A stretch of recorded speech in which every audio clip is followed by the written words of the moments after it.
Hi friends, welcome back Nisha's home cooking. ഇന്ന് നമുക്ക് അടിപൊളിയായിട്ടുള്ളൊരു ചെമ്മീൻ roast recipe നോക്കാം. അതിന് വേണ്ടി ഞാൻ 1/2 കിലോ ചെമ്മീൻ എടുത്തിട്ടുണ്ട്. ആദ്യം ഒന്ന് മാരിനേറ്റ് ചെയ്യാം.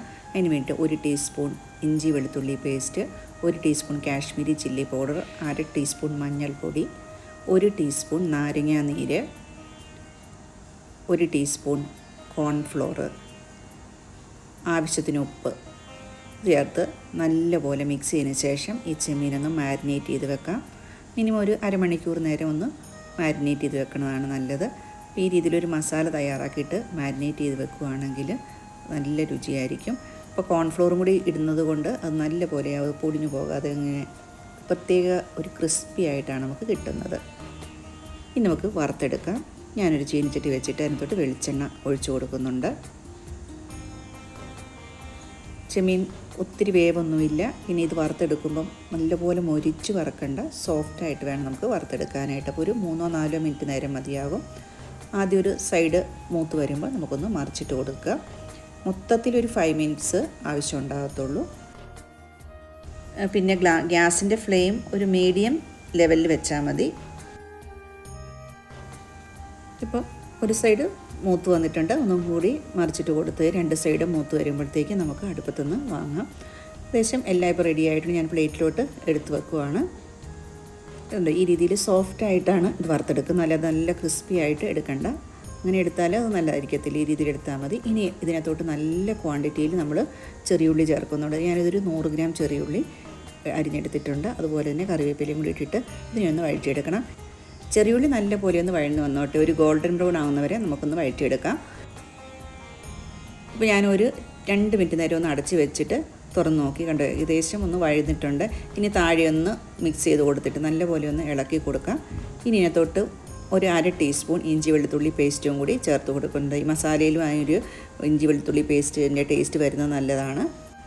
അപ്പോൾ ഇഞ്ചി വെളുത്തുള്ളി പേസ്റ്റിൻ്റെ പച്ചമണമൊക്കെ ആകുന്നവരെ ഒന്ന് ശകല നേരം ഒന്ന് വഴറ്റിയെടുത്താൽ മതി.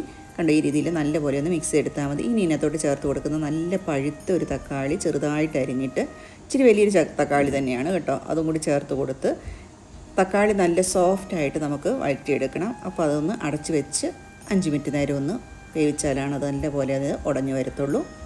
ആവശ്യത്തിന് ഉപ്പും കൂടി ചേർത്ത്, നമ്മൾ ഇതുവരെ മസാലയുടെ അകത്ത് ഉപ്പ് ചേർത്തിട്ടുണ്ടായിരുന്നില്ല. 1 ടീസ്പൂൺ ഉപ്പും കൂടി ചേർത്ത് കൊടുത്തിട്ടുണ്ട്. ഇനി ഇതിനകത്തോട്ട് 2 ടീസ്പൂൺ കാശ്മീരി ചില്ലി പൗഡറും കൂടി ചേർത്ത് കൊടുക്കുന്നുണ്ട്. കുറച്ച് ഗരം മസാലയും കുരുമുളക് പൊടിയും കൂടിയാണ് ചേർത്ത് കൊടുത്തിരിക്കുന്നത്. ഗരം മസാല കുറച്ച് മതി കേട്ടോ, ഒരു 1/4 ടീസ്പൂൺ മതി, ഒത്തിരി ആവശ്യമില്ല. ഇനി ഇതെല്ലാം കൂടി മിക്സ് ചെയ്ത് മസാലയുടെയൊക്കെ മുളക് പൊടിയുടെ ഒരു പച്ചമണം ഉണ്ടല്ലോ അതൊക്കെ പോകുന്നവരെ നല്ലപോലെ ഒന്ന് ഇളക്കി വഴറ്റിയെടുക്കുന്നുണ്ട്. 1 ടീസ്പൂൺ നാരങ്ങ നീരും കൂടി ചേർത്ത് കൊടുത്തു. ജസ്റ്റ് ഒന്ന് വഴറ്റിട്ട് ഇതിനകത്തോട്ട് നമുക്ക് ചൂടുവെള്ളം ചേർത്ത് കൊടുക്കണം. ഞാനിപ്പോൾ 1/2 കപ്പ് ചൂടുവെള്ളമാണ് ചേർത്ത് കൊടുത്തിരിക്കുന്നത്. അതിനുശേഷം തിളച്ച് കഴിയുമ്പോഴത്തേക്കും നമ്മൾ നേരത്തെ തയ്യാറാക്കി വെച്ചിരിക്കുന്ന ചെമ്മീൻ അതിനകത്തോട്ട് ഇട്ട് കൊടുക്കുകയാണ്. ഇനി ഈ മസാലയിൽ ചെമ്മീൻ നല്ലപോലെ ഒന്ന് മിക്സ് ചെയ്തെടുക്കാം. അപ്പോൾ ഗ്രേവി നമ്മൾ തയ്യാറാക്കുന്ന ചെറിയുള്ളിയുടെയും തക്കാളിയുടെയൊക്കെ അളവ് നമുക്ക് എത്രത്തോളം ആ ഒരു ഗ്രേവി വേണം അനുസരിച്ചാണ് വേണ്ടത്. ആ ഗ്രേവി തന്നെ ഭയങ്കര ടേസ്റ്റിയാണ്. അതിനുശേഷം ചെമ്മീനും കൂടി ചേർക്കുമ്പോൾ അറിയാമല്ലോ, സൂപ്പർ ടേസ്റ്റാണ്. ഇപ്പോൾ ചെമ്മീനും ഗ്രേവിയും കൂടി ഒരു 2 മിനിറ്റ് നേരം കൂടി ഒന്ന് അടച്ച് വെച്ച് തയ്യാറാക്കിയെടുക്കാം. കണ്ട ഈ രീതിയിൽ എല്ലാം ഒന്ന് മിക്സായി എണ്ണയൊക്കെ തെളിഞ്ഞ് വരുമ്പോഴത്തേക്ക് നമുക്ക് വാങ്ങാം. വളരെ സിമ്പിളായിട്ട് തയ്യാറാക്കിയെടുക്കാൻ പറ്റുന്ന സൂപ്പർ ടേസ്റ്റി ആയിട്ടുള്ളൊരു ചെമ്മീൻ ചെറിയുള്ളി റോസ്റ്റാണ്. ഇത് മാത്രം മതി നമുക്ക് ചോറിന്, അത്ര ടേസ്റ്റാണ് കേട്ടോ. അപ്പോൾ ഇനി ചെമ്മീൻ കിട്ടുമ്പോൾ ഈ രീതിയിൽ ചെമ്മീൻ റോസ്റ്റ് ഉണ്ടാക്കി നോക്കണേ. ചെമ്മീൻ്റെ സൈസ് ഇത്രയും വലിപ്പമില്ല, ചെറിയ സൈസ് ആണെങ്കിൽ ഇതുപോലെ തന്നെ റോസ്റ്റ് ഉണ്ടാക്കിയെടുക്കാവുന്ന. അപ്പോൾ ഇന്നത്തെ വീഡിയോ ഇഷ്ടപ്പെട്ടു എന്ന് വിചാരിക്കുന്നു. വീഡിയോ ഇഷ്ടപ്പെട്ടിട്ടുണ്ടെങ്കിൽ വീഡിയോ ലൈക്ക് ചെയ്യുകയും ഷെയർ ചെയ്യുകയും ചെയ്യുക. Thank you for watching. ഇനി അടുത്ത പുതിയൊരു വീഡിയോ ആയിട്ട് വരുന്നത് വരെ എല്ലാവർക്കും ബൈ.